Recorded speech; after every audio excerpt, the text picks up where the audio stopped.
Hello everybody. I thought I'd have a look at this discussion between Hamza and Sabor with this caller into the arena. In this discussion they go full on salesman mode, trying to convince Martin to convert to Islam, and they show multiple failures of rational thinking in their determination to do so. What is it that it you guys would say it takes, to be convinced? Besides, and I think you told me about just looking at Muhammad himself, as a way. What if he was just like genuinely mistaken? I know people who believe that they hear from God. They don't show any signs of being liars, being deceived by the devil, being schizophrenic. So I wouldn't say those people are those things. I would just think they're genuinely mistaken. Could Muhammad also Been be mistaken about what? about the fact that an angel or God is speaking to him? For 23 years. Yes, for 23 years. Not surprisingly, a large number of people think that God or some other spiritual force talks to them directly. This is more common amongst older people who would have experienced this for most of their lives. Well, what else could it be? Could be a lot of things. Many people experience such spiritual events. The duration of these so-called experiences is not a test of the authenticity. If so, at what point would you be able to say that the experiences are real? How long will they have to go on for? I would say I know people who, for over 20 years, believe God has been speaking to them. That wasn't my So, question. That wasn't my question.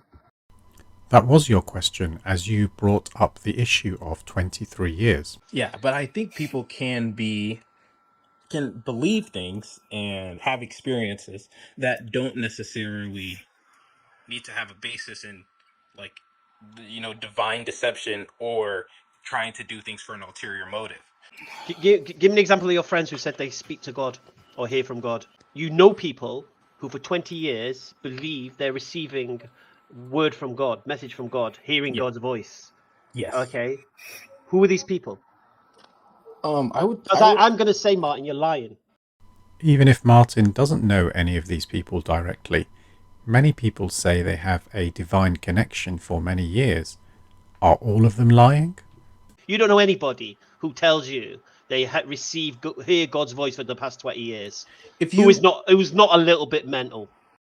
So Hamza is implying that receiving divine revelation for over 20 years must be a sign of mental illness, unless of course that's the prophet of his religion for whom he makes an exception. What criteria could that be under apart from his own irrational faith belief? She said, you know people. yes, Who are I these do know people? people. Who? These people are all church-going members of like Pentecostal or Christian Right. denominations. Right. So these Christians tell you they hear God's voice. Yes. Oh, okay. Have you spoken to them and asked them why they believe that? Yes. What convinces them it's true? And what do they say? So personally, like I gave you the example of my mom, So your right? mum's told you for the past 20 years, God has been speaking to her. Does she hear God's voice? Yes. What does it sound like? She's described it less like a person's voice, but more like an audible instruction that is more like internal. Like it's almost like as if she may be feeling it as if she speaks to herself. Does she take medication? Does she take medications? Not for mental. I think she takes medications due to her age, Okay. like Should she take diet. Like medication for mental illness? no, I absolutely not. She's actually a mental health therapist, so I She's doubt a she would mental need health it. therapist who hears voices. Yes, or believes that she hears from God, Okay. and I Sabor, think do you want to pick this up? So let's summarize this part of the discussion. Hamza is implying that Martin's mother, thinking she is receiving divine revelation for over 20 years, must be a sign of mental illness. He hasn't done the basic examination of the claim. Hamza is dismissive, sitting there with a smug grin. How does he know that God doesn't talk to Martin's mother? I'm skeptical of all God claims, but Hamza has devoted his life to believing in one claim over all others. Why dismiss the claims of divine revelation as mental illness, unless of course that's the prophet of his religion for whom he makes an exception? What criteria could that be under, apart from his own irrational faith belief? What we first need to do is go back to the criteria of Islam when it comes to the Prophet, peace be upon him, being truthful, deluded, or a liar. So let's start off with the claim of the Prophet being, say, a liar. The way that you're communicating is kind of muddying the waters, it's kind of confusing the situation. So let's deal with the liar thesis. When people lie, they lie because they're trying to gain something. What did the Prophet, peace be upon him, gain from putting his life at risk by challenging the social fabric, and which was antagonizing the powers that be? Let's see. What could he possibly gain? I suppose you could consider being head of his own empire, raiding caravans, 20% of the spoils of war, being revered, special rules for himself, taking more than 4 wives, multiple sexual privileges, convenient revelations, but apart from all those things, not much. His status changed once he was recognized as a prophet, and his power, so to speak, changed. Can But we slow down there, because I think what you're doing is you're skipping a few decades. His growth in power, his growth in kingdom, his growth in state and political status happened decades later. What happened initially when he called to the worship of God alone in Arabia? I mean, I understand that the Quraysh people rejected it because they worshipped multiple gods, but I don't think he was a liar. Just like I don't think I just want to go ahead and say that. Okay, That's what I was okay, trying to point okay, to. that's fine, that's fine. So we can skip that, because it's very hard to maintain that, because he had nothing to gain immediately. Now, if he happened to afterwards be revered and people loved him, we can't say that that's the reason he did it, because he never got that in the beginning, and there was no clear route that this young man receiving revelation is going to tremble the foundations of the Roman and the Persian Empire either. There was a clear route. All religions have to start somewhere. They build up their followers. Look at cult leaders. Not all make it. Sometimes it ends badly, but it can't be predicted who will fail and who will succeed.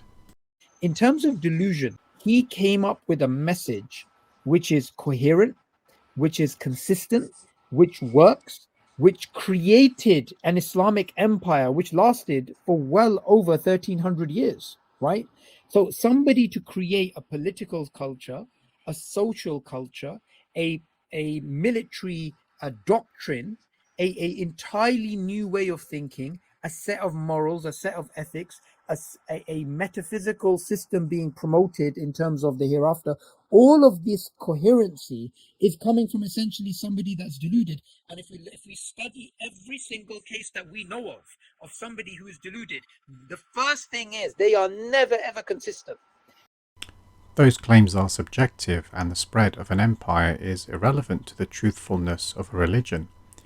You could say the same about Christianity, or look at the Mongolian Empire or the British Empire. You could argue they also spread a system of government. It has nothing to do with the number of followers. If your religion died out with 12 followers, would you have said that the revelations were wrong? This is the primary argument that's actually made against those people who say that the Prophet, peace be upon him, was deluded. If he was deluded, if he was insane, if he was mad, how could he come up with something that works and is consistent? That's not exceptional. Julius Caesar likely had a form of epilepsy, and that is associated with mental health problems. For more depth on this topic, please look at the excellent Epileptic Prophet series by the two Abdullahs, as well as my own video analysing mental health claims. I also am a evolutionary biologist. Sabur. Martin brings up evolution, so Hamza then looks to Sabor to be the knight in shining armour to rescue him. Anyone who has watched my other videos will know how clueless Sabor is on evolution, yet he is still paraded as the Dawa genius when it comes to evolution. So, no, I mean, it's very interesting you say that, because nobody, I think, was more in tune with evolution than some of the thinkers behind the modern synthesis and even Darwin himself. And many of them, as you probably know, were deists. They believed in God, they believed in something. This is a non sequitur. The religious views of Charles Darwin and others of his time are irrelevant. At that time, religion was more powerful, so many people did keep their religious connections. So there's nothing, if you were to accept the pure Darwinian story without any exceptions, there's nothing there that can totally undermine God's existence. Darwin was never an atheist. So even if you don't want to believe in the Adamic story, right, the idea that evolution undermines God is not coherent. Evolution doesn't disprove God, as you can always say God started it, but it disproves the story of Adam and other creation stories, which is the major point of Sabor's Dawa activities. I don't see any link, my friend, between evolution and disbelief in God, unless you can give me some reasons. Well, the main one is I really find it hard to believe that humans were made distinct, from clay. I got put into a lab when I went to college and I studied evolutionary biology just for the sake of doing so. And it's just been overwhelming evidence that human evolved from or a common ape ancestor that I just cannot take that. So let's Like, take that at face value, right? Let's say there's no challenge to that, although I would like to challenge that. But let's just say there's no challenge to that. That has no bearing on the idea that there is no God. But it does have a bearing on your creation stories, so why should anyone believe them or any other aspect of your religion? The idea that God created the first cell and that cell evolved into everything else, it's theologically not something which is problematic to believe in. I mean, as someone who's just wants to believe in God, now I don't believe in that. But if someone was to believe in that, it's not it's coherent. There's nothing actually wrong with that. If it's coherent and there's nothing wrong with that, then why has he devoted so much of his time arguing against human chimp common ancestry without providing any substantial non-theological evidence for his position? In the Quran, it mentions that Jesus was created without a father. Does that make sense scientifically? no. No. Okay, good. Let's agree it does not make sense scientifically. I agree with that as well. Scientifically, that doesn't make any sense. Okay. If we believe in God, is it coherent to believe that God can create a life like Jesus without a father? If we believe in God, I think yes. Okay, good. So now we have a coherent system. Islam does not challenge the reproductive cycle. As a Muslim, to prove that Jesus was born of a virgin, I don't need to go and disprove everyone that believes in the general reproductive process. All I need to maintain is that God created the standard reproductive process, and God can intervene at any point and change the laws of nature, change the processes which are normally set, say be and it is, because that's what it says in the Quran. God says be and it is, and God can create Jesus as a miraculous creation. So according to Sabor, he doesn't need to present any rational scientific explanation. Anything illogical can be explained as a miracle by God once you believe in God. The first step is to convince someone to believe in God, then any rational scientific objection can be swept away. You could say the same thing about unicorns. If you convince someone that unicorns exist, then it's easier to convince them that Thelma the unicorn is real. Likewise, it's theoretically possible that all of life may have evolved and Adam was created as a miracle in the same way that Jesus was. Once you believe in God, miracles are possible. Anybody who has just listened to this and still thinks Sabor is some authority on evolution should now realize how wrong they are. Because once you believe in God, everything else in Islam can be made simple for you. If you don't believe in God, then none of that is going to make any sense to you. I'm going to make a claim and I want you to challenge it. I believe there's evidence for the existence of God in biology. So it's not just the case that there's nothing in evolutionary theory that negates God's existence. We can use biological systems to argue for God's existence. So here I'm referring to the fact that we have DNA as a code. Oh no, not the DNA is a code argument. This nonsense has been debunked so many times, including in some of my other videos.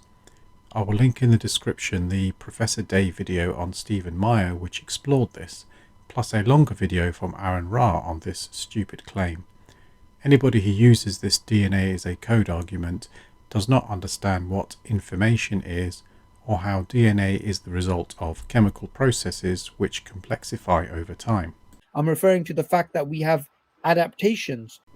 Adaptation occurs through natural selection, not through intelligent design. We have niche construction. Niche construction is also explained very well by evolution. We have these great processes in nature which create novelty.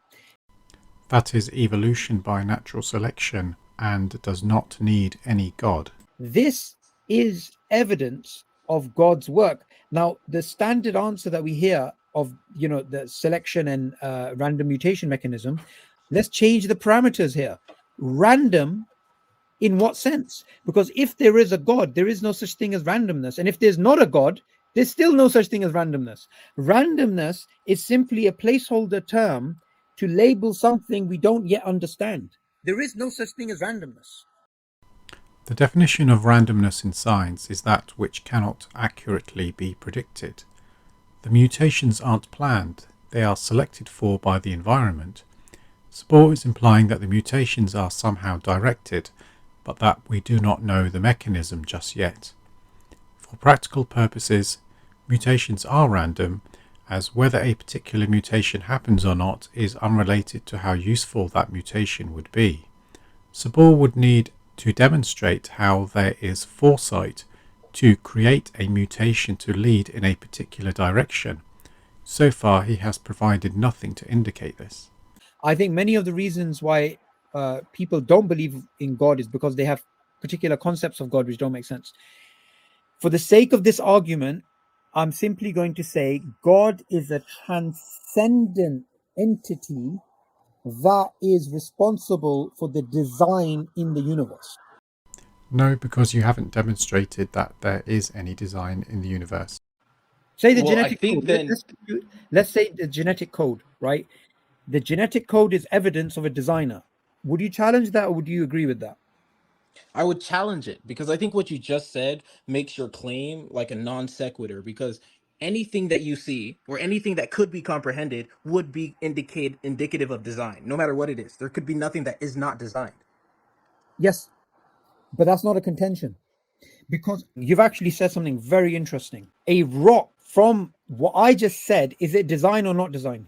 From what you said about but then we have to define what we mean by, like, why could it not be designed and why would it be designed?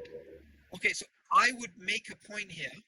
The paradigm of design and the paradigm of non-design are completely incompatible, and you cannot switch between the two. You can't step out of both of those and look at them objectively. You either start with one or you have the other. You cannot objectively stand outside of both of them and try and judge which one's which. That's a complete load of nonsense. Did he just say either we have the paradigm that everything is designed, or that we have the paradigm that everything is not designed? We can compare and contrast what we see to determine what is likely to be designed. We do so by comparing it to things we know are designed. We have no examples of living organisms being designed, yet we have a tested theory where evolution by natural selection gives the appearance of design. I don't believe in God because of design. I believe in design because I believe in God. What do you think of that statement? Yeah, I think that would be an accurate way of describing what you Okay. what you said. And that quote neatly summarizes the cart before the horse approach that the theist has in determining design. A lot of the times when people say they came to the conclusion of God just based on design, they may say that, but that's not what happened, even though they believe that that's what happened. What it is the fitra is something which recognizes God through design. And because the fitra is there, that's why people end up believing in God. It's not the case where there's no fitra, they're a complete disbeliever, and then they objectively look at design and then they come to God. Because the problem is, it's hard to separate the design from the designer. It's hard to separate God from design. You either begin off with theism or you begin off with naturalism. So, having given up on rational arguments to convince Martin, they've moved on to the nonsense of the Fitra, and that the Fitra identifies God as the designer. This doesn't merit any attempt at scientific explanation. So William Dembski, he's somebody who puts together a criteria for seeing if something's designed. So you look at an object, you see if it's due to chance, if it's due to necessity, if it's not due to chance or necessity, it's due to design, right? William Dembski of the Discovery Institute formulated the concept of complex specified information, which was a mathematical attempt to support intelligent design and has been thoroughly refuted. I have included links in the description. A scientific explanation will only explain how. It's not an ultimate explanation of why something exists in the first place. So even if Darwinian evolution was a really neat theory which explained everything, at best, it's an explanation of how life mechanically arose, but it cannot explain how it metaphysically arose. What the hell does any of that mean? How life metaphysically arose? Why does there have to be a why? This is just an example of somebody not thinking rationally and just inserting their God beliefs. I don't understand how you, as a man looking at this world today, and seeing the type of coded information, knowing it's the result of something intelligent. Hamza is about to start again on his favourite DNA is a code argument and has inserted the phrase knowing that it is a result of something intelligent without demonstrating it and without any understanding of how DNA works. When you say that same coded information in DNA, you don't come to the same conclusion. Because I can't ignore that. I'm just trying to understand how you can. I think my understanding of how DNA can potentially arise is now you're just talking garbage. This is perhaps the funniest part of the whole discussion. Hamza loves to use the DNA is a code argument, but when Martin starts to give an explanation for this, Hamza immediately cuts him off. Complete coward. I think I can explain how DNA arose. The information Martin's going to be on. I will end this analysis here. Thank you for watching, and please let me know what you think in the comment section or at Speaker's Corner if you meet me there.